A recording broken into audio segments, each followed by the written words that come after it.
aago mẹ́jọ lálẹ́ tòní àròpin tènìyàn ẹni bá débẹ̀ ló lè sọ ìròyìn òkàbùjúbà lọ́ọ̀dẹ abíjíni ẹ máa bọ̀ ní hòtẹ́ẹ̀lì fọ̀ntíà ìdí ìrókò ẹ máa bọ̀ bẹ́ẹ̀ ìròyìn òkàbùjúbà lọ́ọ̀dẹ abíjíni hòtẹ́ẹ̀lì fọ̀ntíà àtọmọdé àtàgbà tí obìnrin àtọkùnrin lápè síbẹ̀ àtàrúgbó kẹ̀kẹ́.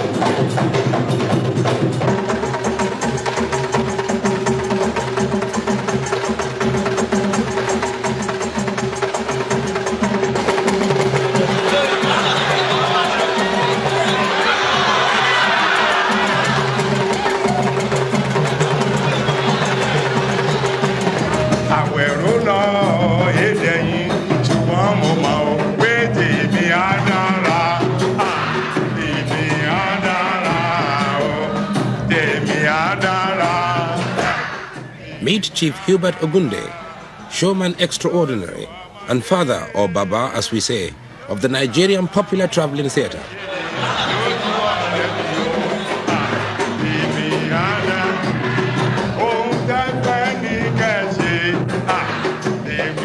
I write the story of what is happening in the society. That's how I believe it. It may be social, may be religious, may be folkloric, and maybe political, if you like. But to me, the theater is to reflect the image of the society in which we live.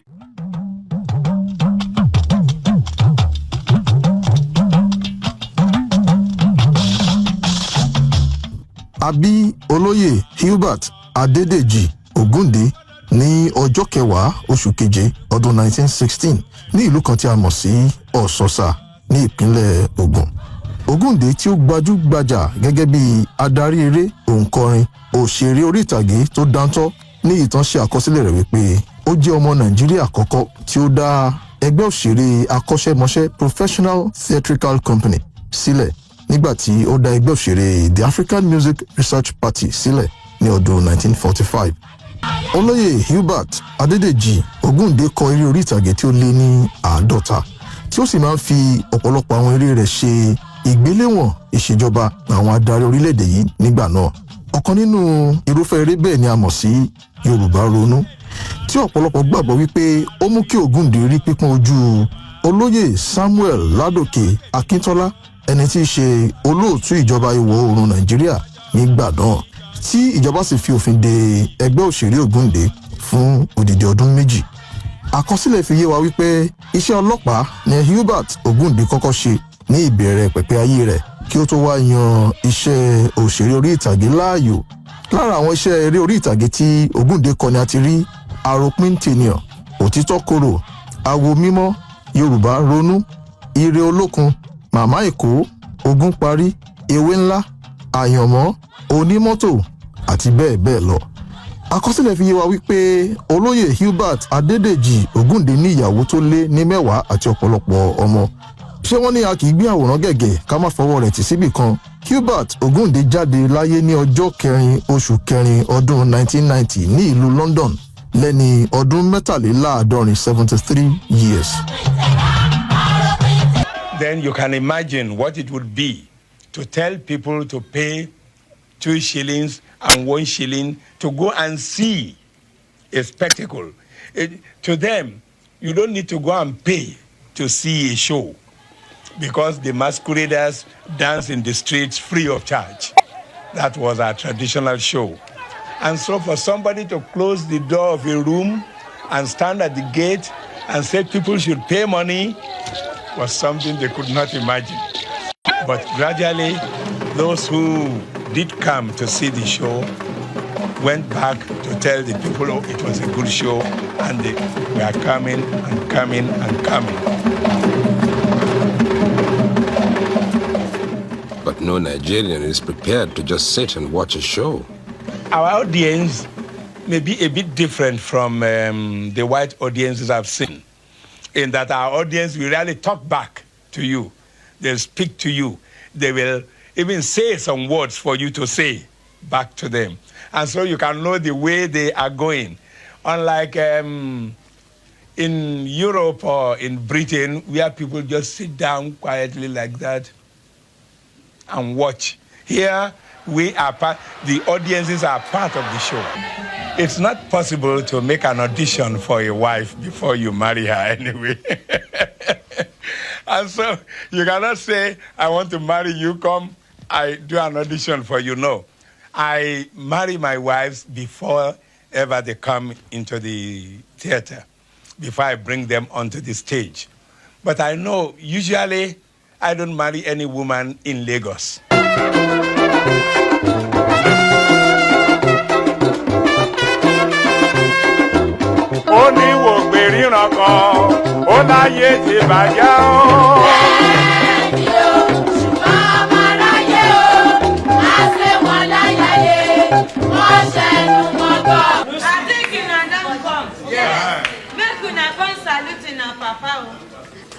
Hello, Daddy. Hello, Mommy.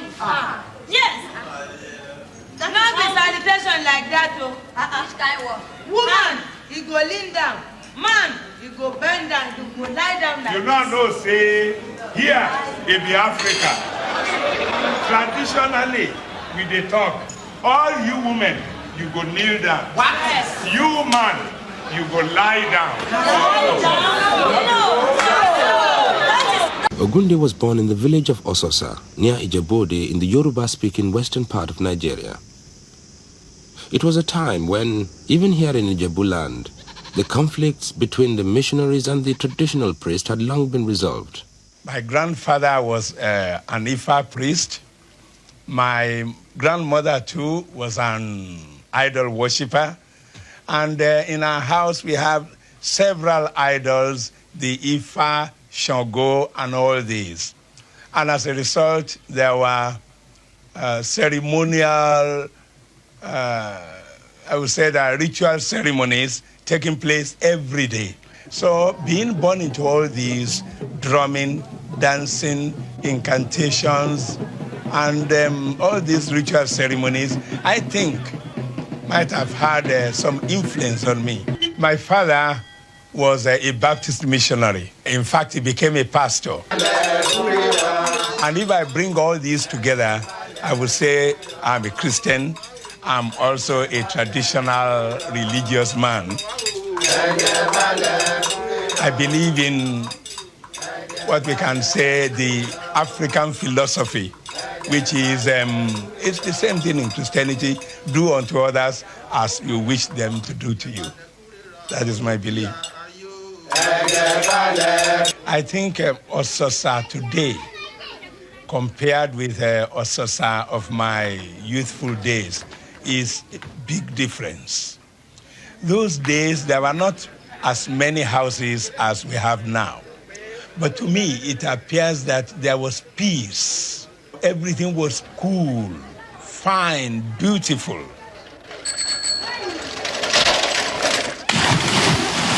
But now, nobody cares. Now, everybody in a hurry. Money.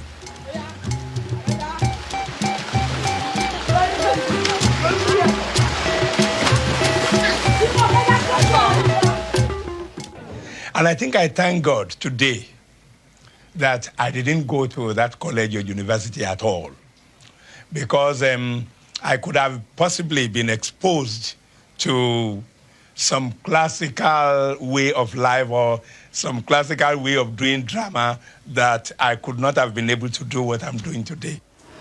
Kono kono.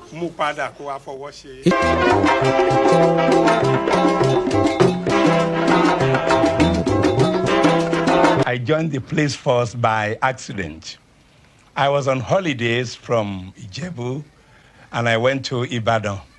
Then I was just going on the streets one day, and I saw a crowd of people, many people were standing. Oh, I inquired, what were they doing there? They said policemen were being recruited. Oh, then I said, policemen? I like it. Then I joined the queue. Again. Go back again. About 10 minutes later, the superintendent of police came out and said, line up, line up, line up, line up. And we lined up. We were about over 400 of us on parade. And so the superintendent came round, looked round, and then picked 40 of us out of 400. Then we sat to an examination, and 4 of us were selected. That was how I joined the police force.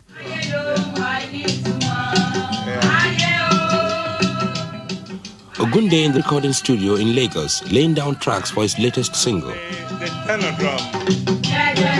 Tenor drum. Just a bit, yeah, louder, louder.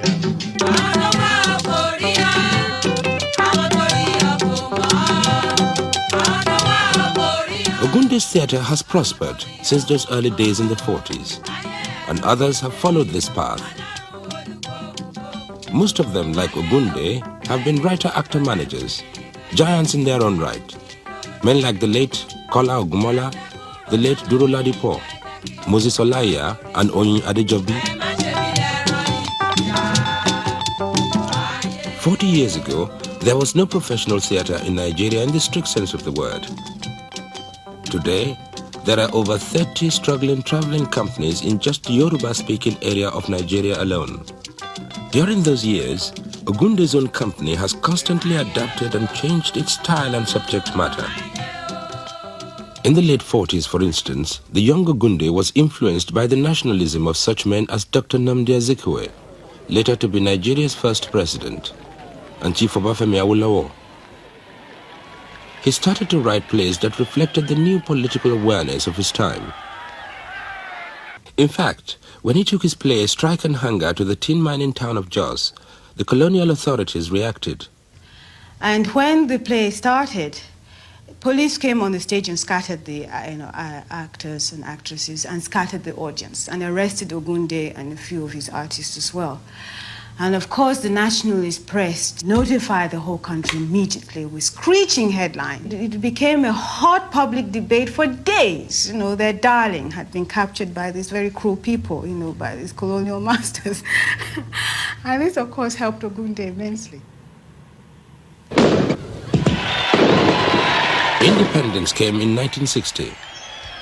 But Ogunde's clashes with the authorities didn't finish with the end of the colonial era. He continued to be critical of the new African rulers. In 1964, he wrote a play called Yoruba Ronu, meaning Yoruba Think.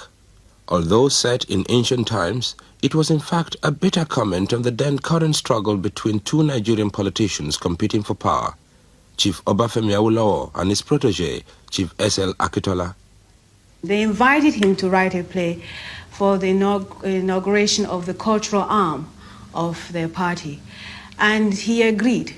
And when he put on the play, they thought he was going to show a nice cultural show on Yoruba custom, and he started attacking them. The premier and the ministers realized that he was attacking them, and they all got up and walked out. And he continued with the play, and it was immensely enjoyed by the public and the audience. And a few days later, he was banned. This time, he did not go to press. It was the press that protested on his behalf. This banning order lasted right up to Nigeria's first military coup 2 years later. But before then, in the 50s, Ogunde had developed what was later to be called his concert party style. Again, he was responding to the people's changing mood.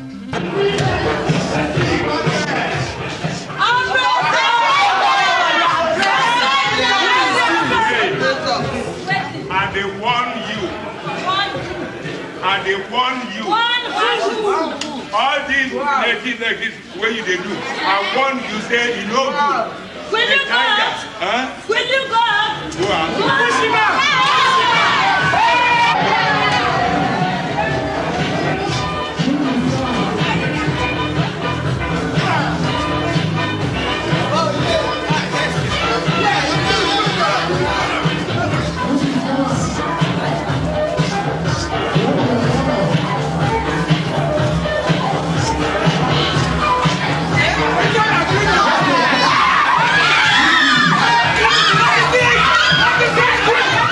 But in the 60s, Ogunde changed direction again. The West was moving in fast.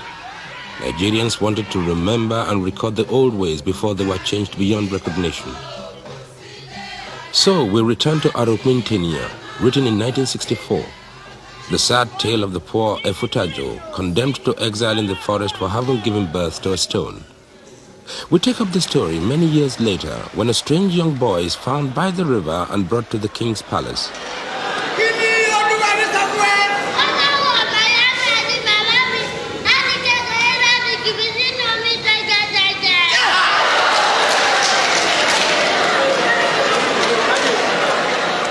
Already he has told them that his name is Uriadeki Igbe, meaning in Yoruba, the one born to be king.